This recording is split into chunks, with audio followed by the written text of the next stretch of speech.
नमस्कार दोस्तों, आप लोगों के लिए मैं एक विशेष सूचना लेकर के आया हूं। वीडियो में शुरू से लास्ट तक बने रहें।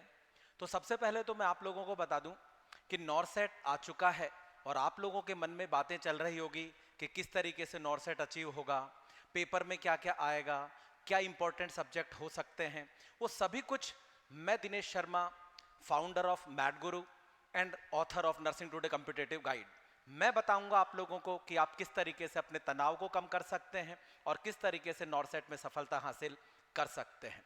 तो पहले तो मैं आपको यह बता देना चाहूंगा कि बेसिकली बहुत बच्चों की क्वायरी आ रही है कि सर इसके अंदर एज क्या रहेगी, क्या सिलेबस रहेगा, क्या फीस है। तो मैं चाह रहा हूं कि पहले आप लोगों को इसके बारे में ब्रीफ जानकारी प्रोवाइड करवा दी जाए। तो देखिएगा, सबसे पहले तो बहुत बच्चों को या बहुत लोगों को यह तक नहीं पता है जो अभी नए अपियर हुए हैं कि what is the meaning of NORCET. NORCET basically है क्या। तो आपको यहां पर ये पता होना चाहिए कि नॉरसेट, जिसे कि हम शॉर्ट में बोल रहे हैं nursing officer recruitment common eligibility test, जिसके अंतर्गत आपको पता है जो वैकेंसी है लगभग 3055 वैकेंसी हैं जिनकी विज्ञप्ति जारी कर दी गई है, जिसके अंतर्गत आपको पात्रता क्या रहने वाली है, क्या आपकी बेसिक क्वालिफिकेशन रहने वाली है, इन सभी मुद्दों के ऊपर हम आगे इस वीडियो में बात करेंगे। तो देखिएगा, जैसा कि यहां पर आप देख रहे हैं इसेंशियल क्वालिफिकेशन, कि अगर हम लोग नॉरसेट में अपियर होना चाहते हैं और एग्जाम देना चाहते हैं तो सबसे पहले हमारी बेसिक क्वालिफिकेशन क्या होनी चाहिए। तो जैसा कि आप देख रहे हैं BSc nursing, post basic BSc nursing, diploma in GNM. GNM के बाद बेसिकली 2 साल का अनुभव, मिनिमम 50 बेडेड हॉस्पिटल का होना आवश्यक है। इसके अलावा आपका जो एज बताया गया है वो 18 से 30 वर्ष का होना चाहिए, जिसके अंतर्गत अकॉर्डिंग टू रिजर्वेशन रिलैक्सेशन दिया गया है। जैसा कि आप सभी जानते हैं कि ओबीसी जिसको 3 वर्ष की छूट दी गई है, एससी एसटी 5 वर्ष की छूट दी गई है और फिजिकल अगर हैंडीकैप है तो उन्हें 10 साल की रिलैक्सेशन दिया गया है। इसके अलावा एप्लीकेशन जो हम लोग कर रहे हैं या जो हम एग्जाम फॉर्म भरेंगे उसकी फीस कितनी होनी चाहिए। तो जो जनरल कैटेगरीज हैं जिसके अंदर जनरल और इसके अलावा ओबीसी, उनके लिए जो फीस है वो 3000 रुपए फॉर्म की फीस रहेगी। इसके अलावा एससी एसटी और जो अदर कैटेगरीज हैं उनके लिए 2400 रुपए फीस रहने वाली है। लेकिन एससी एसटी के लिए एक विशेष खुशखबरी है, और खुशखबरी यह है कि जब एग्जाम का रिजल्ट आ जाएगा तो ये जो आपके द्वारा फीस दी गई है ये पूरी की पूरी आपको रिफंड कर दी जाएगी। इसके अलावा जो हम फॉर्म भरने वाले हैं या हम अपने कार्ड जो आएंगे आपके उनको डाउनलोड कर पाएंगे आप। इसके अलावा और कोई भी करेक्शंस अगर आप कर पाएंगे वो सभी कुछ आपने करना है www.aimsexam.ac.in, जो कि आपके फॉर्म की डेट आ चुकी है और ये 12 अप्रैल से शुरू होकर के 5 मई 2023 शाम को 5 बजे तक लास्ट डेट है जो कि आप अपना एग्जामिनेशन फॉर्म सबमिट कर सकते हैं। इसके अलावा कई बार ऐसा होता है कि जब हम फॉर्म भरते हैं तो फॉर्म भरने में कुछ एरर्स आ जाते हैं, कुछ गलती हो जाती है, कई बार हम इंप्रेशन थंब इंप्रेशन नहीं लगा पाते हैं या कोई भी फीस की स्लिप वगैरह प्रॉपर रूप से अपलोड नहीं कर पाते हैं। तो ऐसी स्थिति में आपको उन गलतियों को सही करने का या एडिट करने का भी समय एम्स के द्वारा दिया गया है, जिसके अंदर आपका जो पोर्टल खुलेगा वो पोर्टल खुलेगा 6 मई को और वो खुलेगा 8 मई तक, और इसका भी समय रहेगा वही 5 बजे तक। कहने का मकसद है जरूर से जरूर ध्यान देना कि इनकेस कोई गलती होती है आप उसको करेक्ट कर सकें, और करेक्ट करने के लिए 6 तारीख से लेकर 8 मई तक का आपको समय दिया जाएगा, वो भी 5 बजे तक।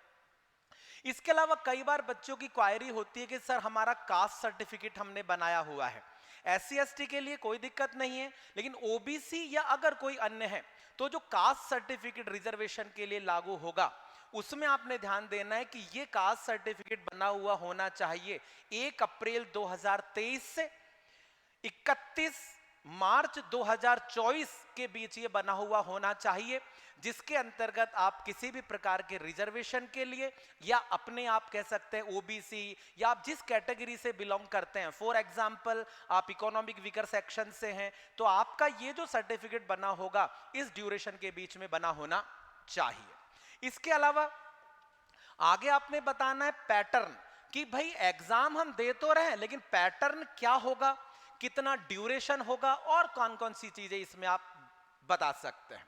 तो आपने बताना है जो एग्जामिनेशन है उसका ड्यूरेशन वो लगभग 3 घंटे का आपका रहेगा, 180 मिनट। इसके अंदर आपको 200 क्वेश्चंस पूछे जाएंगे और हर क्वेश्चन का 1 अंक दिया जाएगा। इसके अलावा अल्टरनेटिव मल्टीपल चॉइस क्वेश्चंस होंगे, इमेज बेस, वीडियो बेस, ये सारे के सारे इन सभी पर मैं चर्चा करूंगा। इन सभी पर मैं बात करूंगा कि कौन सा सब्जेक्ट का वेटेज बहुत ज्यादा होगा। वीडियो को लास्ट तक आप देखिएगा और इसके बारे में क्रम सीक्वेंस जो मैं आपसे डिस्कशन करता चला जाऊंगा। तो आपने यहां पे बताना है कि अल्टरनेटिव क्वेश्चंस होंगे, हर क्वेश्चन जो है उसका 1 मार्क्स है। जिसके अलावा 20 जो क्वेश्चन होंगे वो बेसिकली जनरल एप्टीट्यूड के होंगे। तो इस तरीके से लगभग आपके 200 क्वेश्चन हो चुके हैं, 180 सब्जेक्टिव और 200 क्वेश्चन जनरल एप्टीट्यूड के आपने बताने हैं। नेगेटिव, कई बार बहुत बार ऐसा देखा गया है कि स्टूडेंट को यह पता नहीं होता कि नेगेटिव आंसर में कितने अंक कट जाएंगे। तो आप ध्यान देना 1/3 मार्क्स जो होंगे वो एक गलत के आपके काट लिए जाएंगे और ये विशेष रूप से आप ध्यान दें कि आपके नेगेटिव आंसर नहीं होने चाहिए, क्योंकि नेगेटिव अगर आंसर होंगे तो आपके मेरिट लिस्ट पर भी प्रभाव पड़ सकता है। इसके अलावा क्वालिफाइंग मार्क्स जनरल कैटेगरी के लिए 50% होंगे, जैसा कि आप देख रहे हैं कि जनरल कैटेगरी में 50% है। इसके अलावा आपके अनरिजर्व्ड ईडब्ल्यूएस जो है उनके लिए आप जनरली बोल सकते हैं 45%, 40% एससी और एसटी के लिए बताए गए। इसके अलावा अगर कोई फिजिकल हैंडीकैप है और जिस कैटेगरी में बिलोंग करता है तो 5% और रिलैक्सेशन दिया गया है।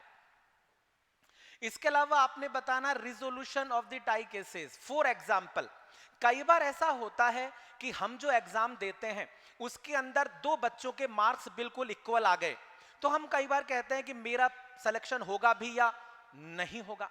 तो इसके लिए भी एम्स ने एक नियम बना दिया है और वो बेसिकली नियम आपको पता होना चाहिए कि जिसकी डेट ऑफ बर्थ, ध्यान देना कि जिसकी डेट ऑफ बर्थ ज्यादा है, कहने का मतलब जिसकी उम्र ज्यादा है, उसको सबसे पहले क्या दिया जाएगा, हायर प्रायोरिटी दी जाएगी। इसके अलावा आपने यहां पर बताना है नेक्स्ट कि जिसके लेस रॉन्ग आंसर होंगे, मतलब जिसकी नेगेटिव आंसर कम होंगे, अभी मैंने थोड़ी देर पहले आपको बोला था कि जिसकी नेगेटिव आंसर कम होंगे और रॉन्ग कम होंगे उसको भी हायर रखा जाएगा। मान लीजिए 2 स्टूडेंट है जिनके दोनों के 100 मार्क्स आ जाते हैं, लेकिन एक बच्चे ने नेगेटिव कम किए हैं और एक ने नेगेटिव ज्यादा किए हैं, तो जिसने नेगेटिव कम किए हैं उसकी मेरिट को ऊपर रखा जाएगा।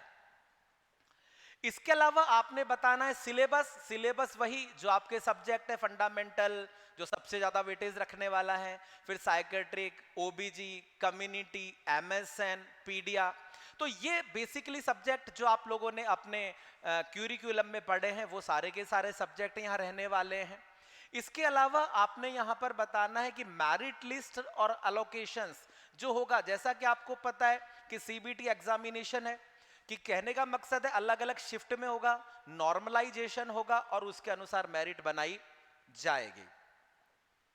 इसके अलावा आप यहां पे ध्यान दीजिएगा कि हम आपके लिए लगातार बने हुए हैं और आप किसी भी प्रकार की जानकारी के लिए कमेंट बॉक्स के अंदर जाकर के कमेंट कर सकते हैं, रिलेटेड जानकारी आप प्राप्त कर सकते हैं। आज की कड़ी में सिर्फ मैं आपको इतनी ही जानकारी दे रहा हूं, अगली कड़ी में आप मेरा वेट कीजिएगा, मैं लेकर के आने वाला हूं कि कौन से सब्जेक्ट को आप सबसे पहले प्राथमिकता दें, कौन से सब्जेक्ट का वेटेज ज्यादा होगा, इमेज बेस्ड क्वेश्चंस में आप किस प्रकार के इमेज को कट पर करेंगे, कौन कौन से आपको वीडियो बेस्ड क्वेश्चनरीज पूछी जा सकती है। और इसी के साथ मैं दिनेश शर्मा आपसे अनुमति चाहूंगा। बहुत बहुत धन्यवाद, बेस्ट ऑफ लक।